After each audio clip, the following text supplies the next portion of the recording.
Hello everyone, I am Dr. Hemant Rathod, PhD in Engineering from Texas A&M University. Welcome back to another video lecture based on class 11th and 12th syllabus. My goal here is to help you truly understand the scientific concepts, not memorize them or get scared by them. I hope this class helps you. Let's start learning.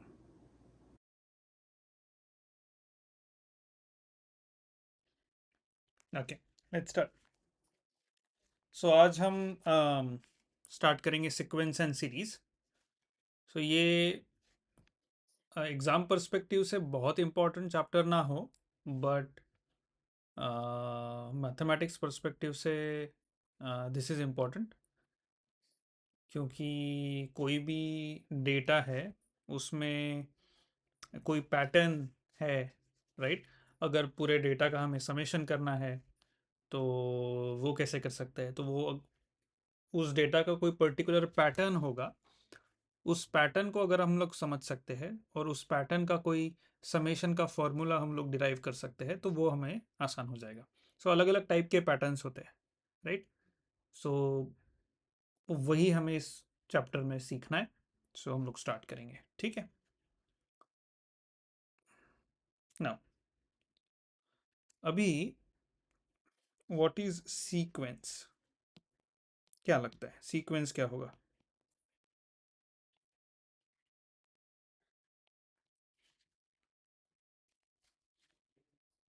या set of numbers. मैं बोल सकता हूँ कि सारे natural numbers एक sequence है। Square of all integers, जितने भी इंटीजर है उनका सबका स्क्वायर कर लो, वो उसका एक सीक्वेंस मिल जाएगा, राइट?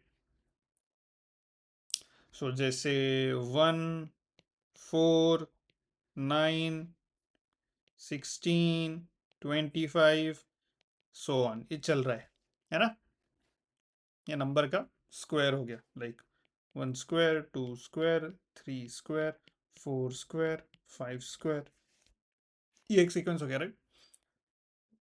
अभी ये सीक्वेंस दो टाइप के हो सकते हैं, एक तो फाइनाइट सीक्वेंस हो सकता है या फिर इनफाइनाइट सीक्वेंस हो सकता है। फाइनाइट सीक्वेंस मतलब जिसका एंड हो, है ना? फाइनाइट सीक्वेंस जैसे number T1, T2, T3, T4, T5, okay, so on up to T25। अभी इसमें 25 नंबर्स है ये सीक्वेंस में, सो ये फाइनाइट है। बट अभी इनफाइनाइट सीक्वेंस समझने में तो आसान है ना? Infinite sequence is nothing but जिसका एंड नहीं है। T1, T2, T3 so on up to Tn चलते रहेगा, राइट? सो अभी ये n जो है Tn, वी डोंट नो ये Tn क्या है। इसमें n इज ग्रेटर देन और इक्वल टू 1, मतलब T1 और T1 से आगे इनफाइनाइट, उसका कोई एंड नहीं है। सो जो n है वो इनफाइनाइट तक है, वो हमें नहीं पता, उसका एंड ही नहीं है, राइट? सो ऐसे सीक्वेंस को प्रोग्रेशंस कहते हैं।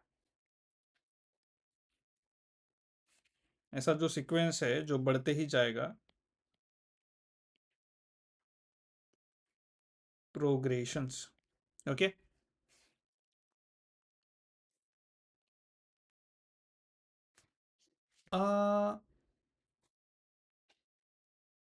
सीक्वेंस जो एक स्पेसिफिक पैटर्न फॉलो करता है उसको हम प्रोग्रेशन कहते हैं, फाइनाइट हो या इनफाइनाइट हो, है ना? उसमें पैटर्न होना चाहिए एक। अब वो पैटर्न किस टाइप के होते हैं वो हम देखेंगे अभी, राइट? चलेगा? सो हम पहले देखेंगे arithmetic progression. What is arithmetic progression? So पहला सीक्वेंस का टाइप है अरिथमेटिक प्रोग्रेशन। ये कहीं पहले सीखा है आपने? एग्जैक्टली,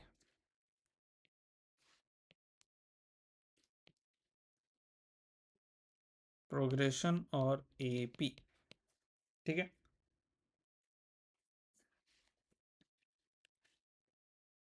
सो अरिथमेटिक प्रोग्रेशन क्या होता है?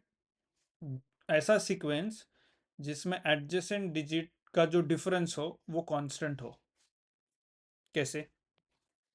जैसे लेट्स से नंबर 2, 2 में मैं 3 ऐड कर दूंगा 5, 5 में 3 ऐड करूंगा 8, 8 में अगर 3 ऐड किया 11, 14, 17, 20, 23, 26, सो ऑन।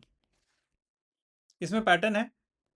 दैट मीन्स कोई भी term T N plus one minus T N plus one मतलब समझो ये टी एन प्लस वन है, तो ये टी एन है।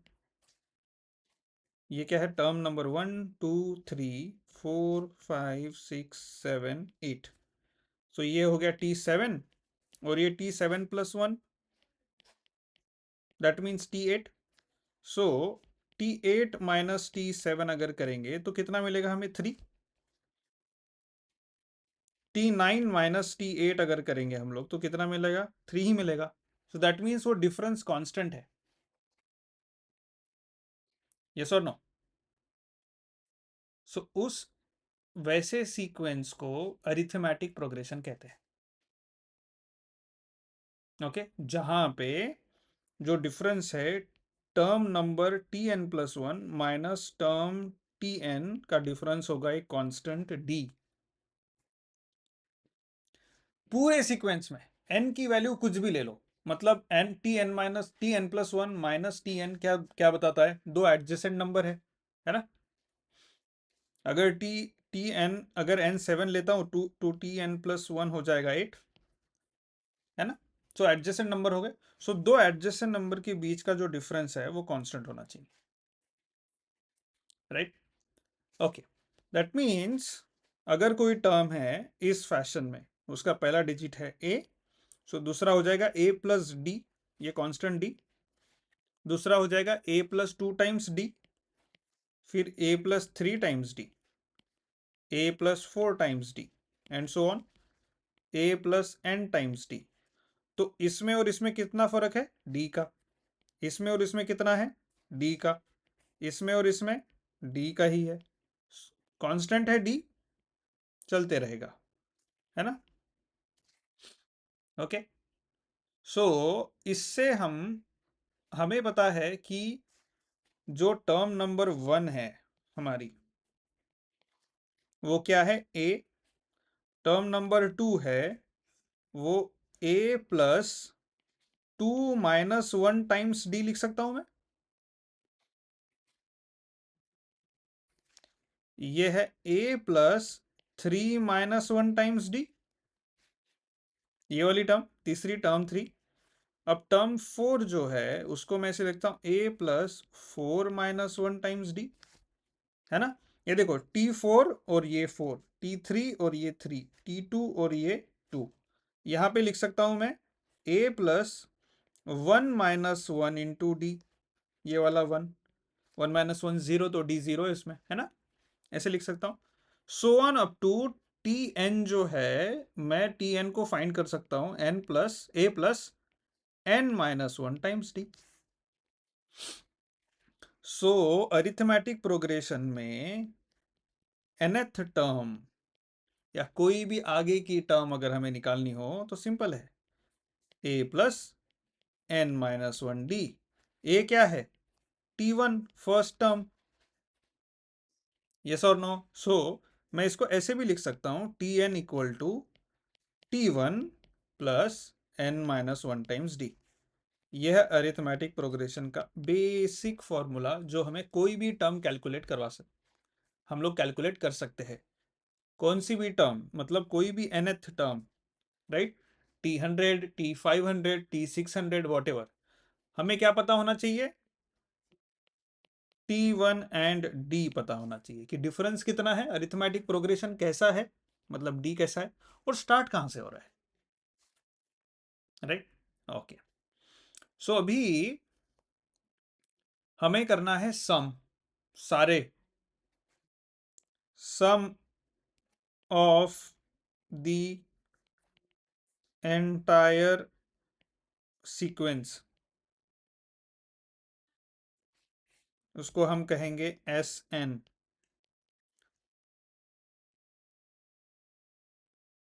Okay, so that is n by 2 in bracket 2 times A plus n minus 1 times D.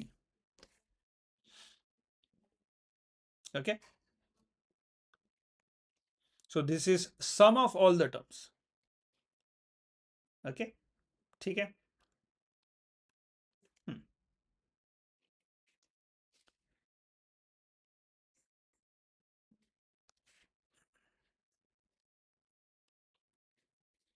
So अगर इसकी कुछ प्रॉपर्टीज है अरिथमेटिक प्रोग्रेशन के, तो दो तो फॉर्मूला हमें पता चल गए कि कोई भी nth टर्म अगर हमें निकालनी है तो कैसे निकालना है, और सब सारे टर्म्स का अगर हमें एडिशन करना है तो उसका फॉर्मूला है सिंपल, राइट. ओके, अगर एक सीक्वेंस है जो अरिथमेटिक प्रोग्रेशन में T1, T2, T3, T4, T5 and so on up to Tn, right, ये अरिथमेटिक प्रोग्रेशन में. अगर मैं इनको एक कोई कांस्टेंट से ऐड करता हूं, T1 प्लस के, T2 प्लस के, T3 प्लस के, T4 प्लस के, T5 plus K, so on up to Tn plus K, क्या लगता है आपको ये भी अरिथमेटिक प्रोग्रेशन में रहेगा क्या? एग्जैक्टली exactly, क्योंकि राइट राइट राइट, या go at go at.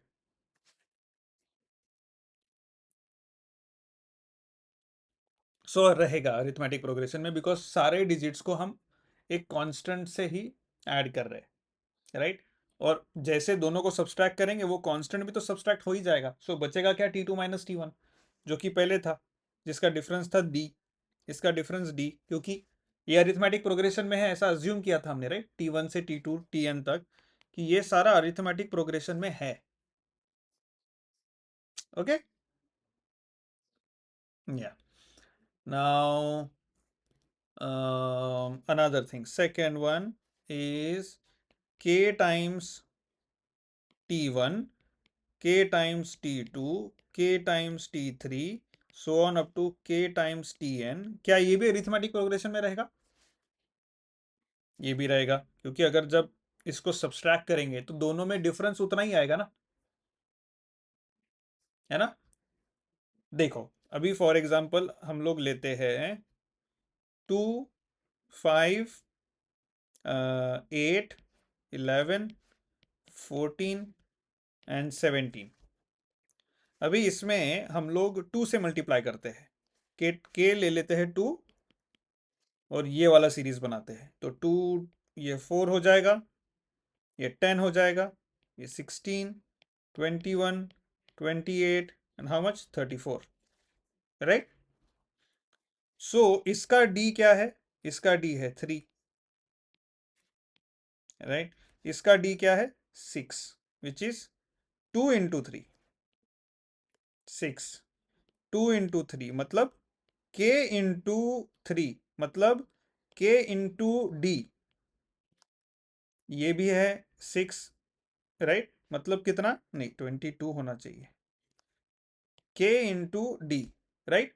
But but difference same ही है, k टाइम्स डी, तो अरिथमेटिक प्रोग्रेशन है, क्योंकि हमको तो डिफरेंस मैटर करता है ना, सेम डिफरेंस होना चाहिए. ओके, ये क्लियर है. ओके, सेकेंड प्रोग्रेशन होता है जियोमेट्रिक प्रोग्रेशन. क्या ये सीखे हो आप पहले, जियोमेट्रिक प्रोग्रेशन? ओके, सो उसमें कैसा है सीक्वेंस, अगर T1, T2, T3, so on up to Tn minus 1, Tn, Tn plus 1 and goes on. So बड़ी term divide by the term before that Tn उसका रेशियो सेम है। इसका मतलब क्या है? T2 by T1 is R, T3 by T2 is R, T100 by T99 is R। Adjacent terms को divide कर लो, उसका रेशियो आर आना चाहिए, प्रोवाइडेड आप ऐसा डिवाइड कर रहे हो कि बड़ी टर्म ऊपर रहेगी, छोटी टर्म नीचे रहेगी डिनोमिनेटर में। सो वो कांस्टेंट रहेगा आर। अरिथमेटिक प्रोग्रेशन में हमने सब्सट्रैक्ट किया था और वो कांस्टेंट था। ज्योमेट्रिक प्रोग्रेशन में डिवाइड करते हैं और वो कांस्टेंट होता है। अरिथमेटिक प्रोग्रेशन में बड़े नंबर से छोटा नंबर, मतलब आगे वाले नंबर से पीछे वाला नंबर सब्सट्रैक्ट किया था तो हमें डी मिल रहा था, राइट। इसमें आगे वाले नंबर से छोटे वाले नंबर को डिवाइड करेंगे तो हमें आर मिलेगा, वो भी कांस्टेंट है सबके लिए। समझ गए? ओके, एक मिनट।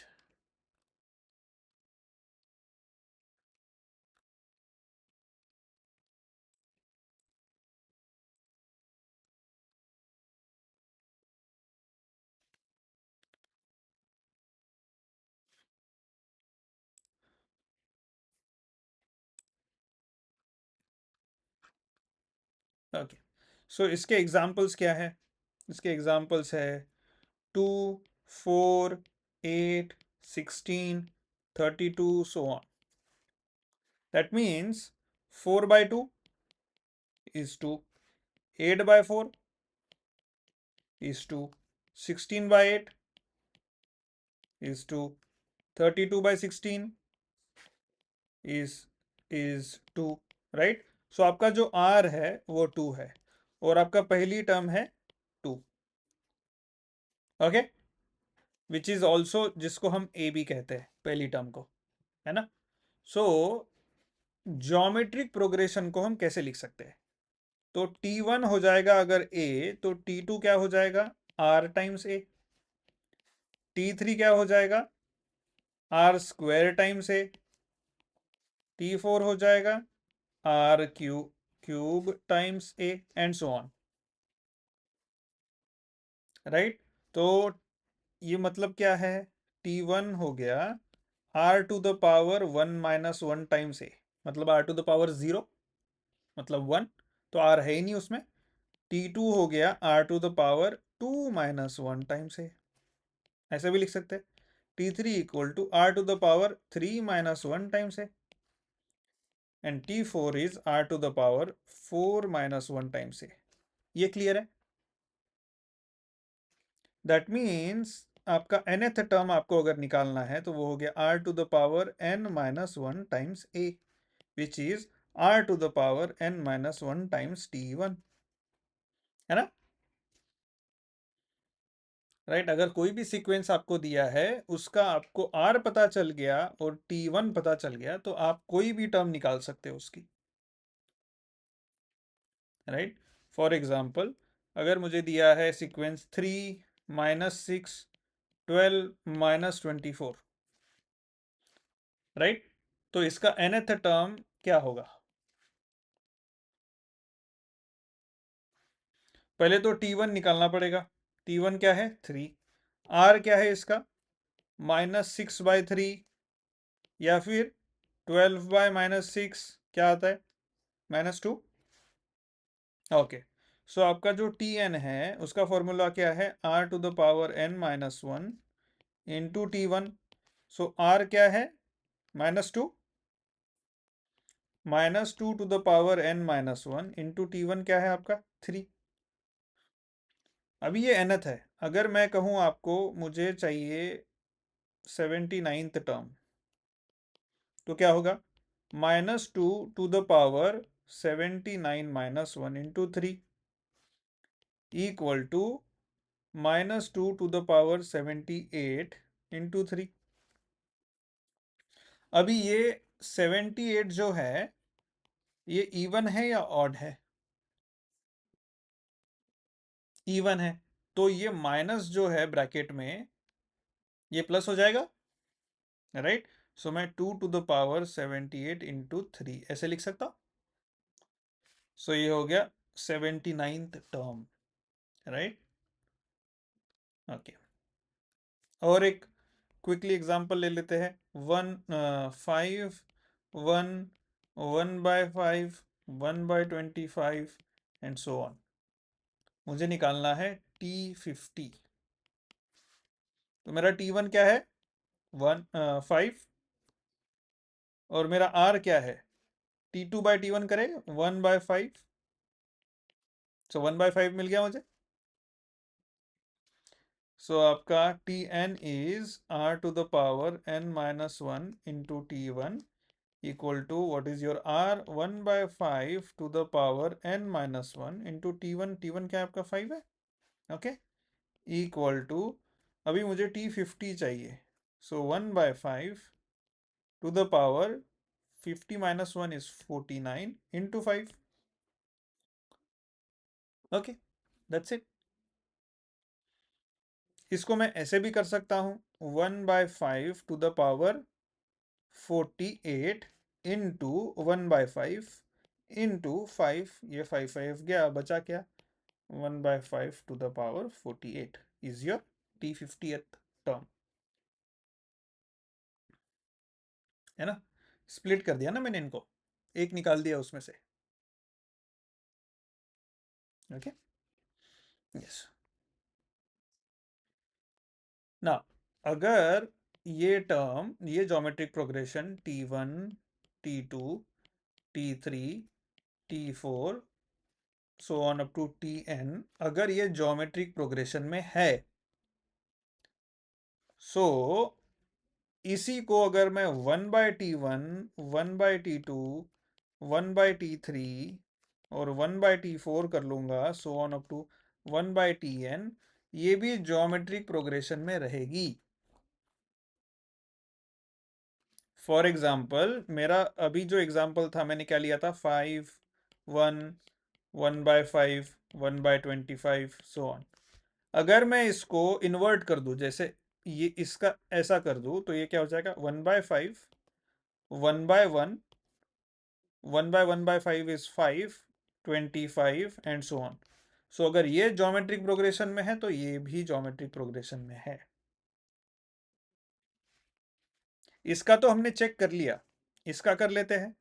इसका T1 है 1/5, चलो T2/T1 करते हैं। 1/1/5 इज 5।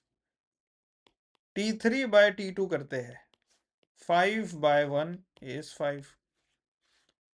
T4/T3 करते हैं, 25/5 इज 5, विच इज कांस्टेंट। तो आपका R क्या है? 5, और आपका फर्स्ट टर्म क्या है? 1/5। लेकिन R, आपको R मिल गया ना, R से ही लेना देना है हमें, ज्योमेट्रिक प्रोग्रेशन है या नहीं वही बता पाएगा। Okay, okay. सो अगर हमें वेरीफाई करना है कोई ज्योमेट्रिक प्रोग्रेशन है या नहीं, तो वो देखना पड़ेगा हमें कि उसका R कांस्टेंट है या नहीं। ओके, चलो अगेन कुछ क्विकली एग्जांपल्स देख लेते हैं। एग्जांपल 1, अगर 1 -3/2, 9/4 एंड -27/4, ये ज्योमेट्रिक प्रोग्रेशन में है या नहीं वो पहले, और इसकी nth टर्म क्या होगी वो, ये दोनों निकालना है। Can you try? Go ahead.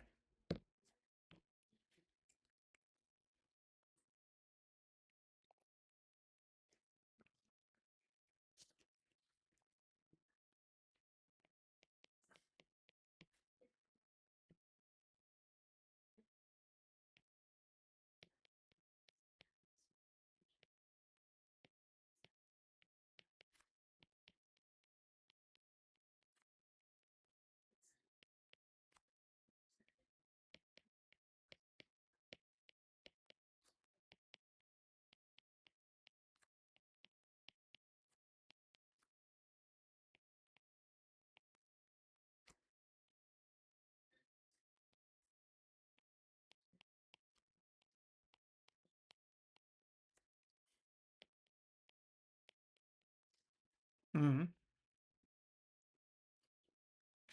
Hmm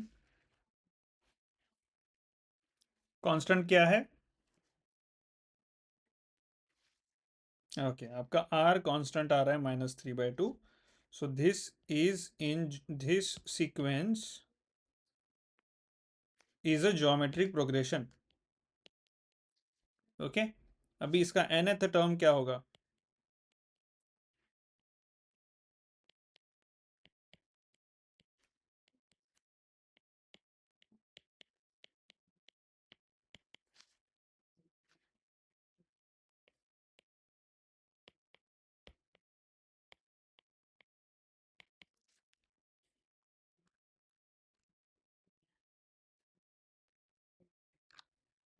okay, -3/2 to the power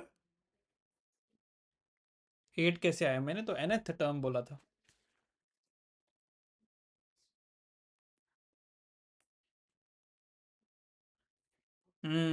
That is ninth term, but I am asking nth term.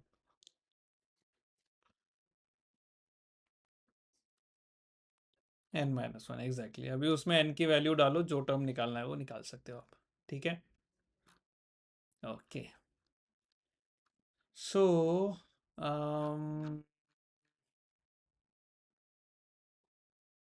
Okay, example number 4 लेते हैं.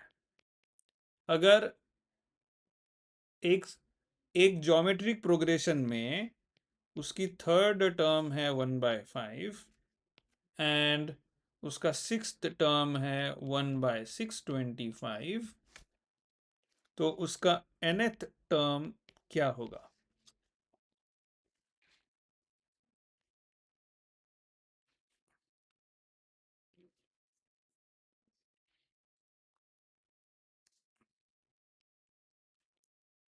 कैसे निकालेंगे हम लोग? nth टर्म के लिए हमें क्या चाहिए? a चाहिए, r चाहिए. तो कैसे निकालेंगे हम लोग r और a दोनों?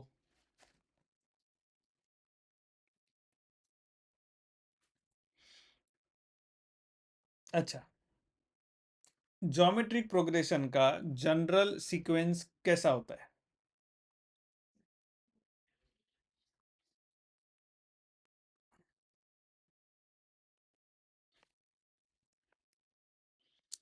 ज्योमेट्रिक प्रोग्रेशन का जनरल सीक्वेंस होता है a times r, a times r square, a times r cube. मतलब a टाइम्स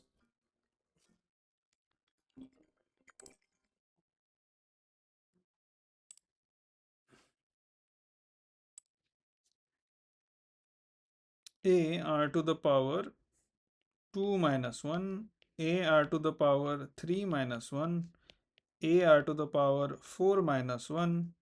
ये t1, t2, t3, t4 और इसका tn क्या हो जाएगा? a r to the power n-1, right? So कैसे निकालेंगे हम लोग?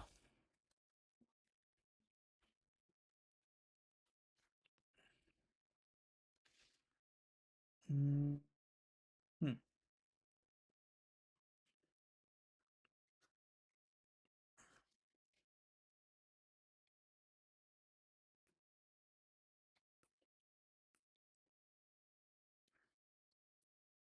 ओके, t3 क्या है? a to the power a into r to the power 3 minus 2, 3 minus 1, which is a into r to the power 2. ये है थर्ड टर्म, है ना? ये दिया है हमें 1/5 और हमें सिक्स्थ टर्म दी है. सिक्स्थ टर्म क्या है? a into r to the power 6 minus 1, which is a into r to the power 5, which is 1/625. सो ये इसकी वैल्यू ये है, इसकी वैल्यू ये है. तो अगर हम लोग डिवाइड करते हैं a r to the power 5 divide by a r to the power 2, तो वो क्या हो जाएगा? 1/625 divide by 1/5, which is 5/625. Okay, अब ये a गया, आर स्क्वायर गया, यहाँ बचा 3, so R cube is 5/625। R की वैल्यू क्या होगी?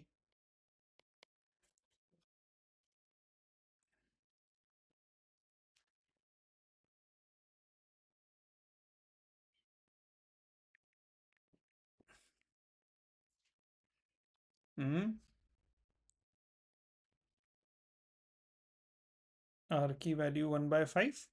Are you sure?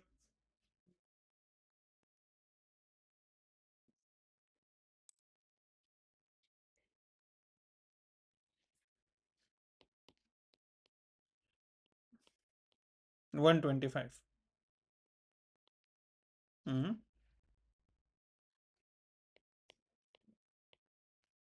Okay, right. So आपको आर की वैल्यू मिल गई। अब ए की वैल्यू कैसे निकालेंगे? थर्ड टर्म से ही। T3 is 1/5, right? Third term is what? 1/5, which is also AR square, right? So A times R square is what? 1/5 का square is equal to 1/5. So A हो गया 1/5 into 5 का square. A is 5 and R is 1/5.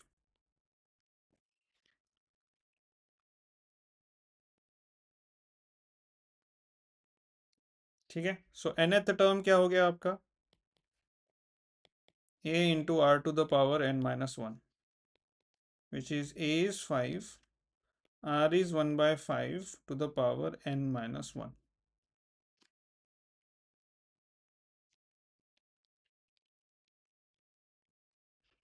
So इसको हम थोड़ा सा change भी कर सकते हैं। 5 into 1/5 n to the power n minus 1।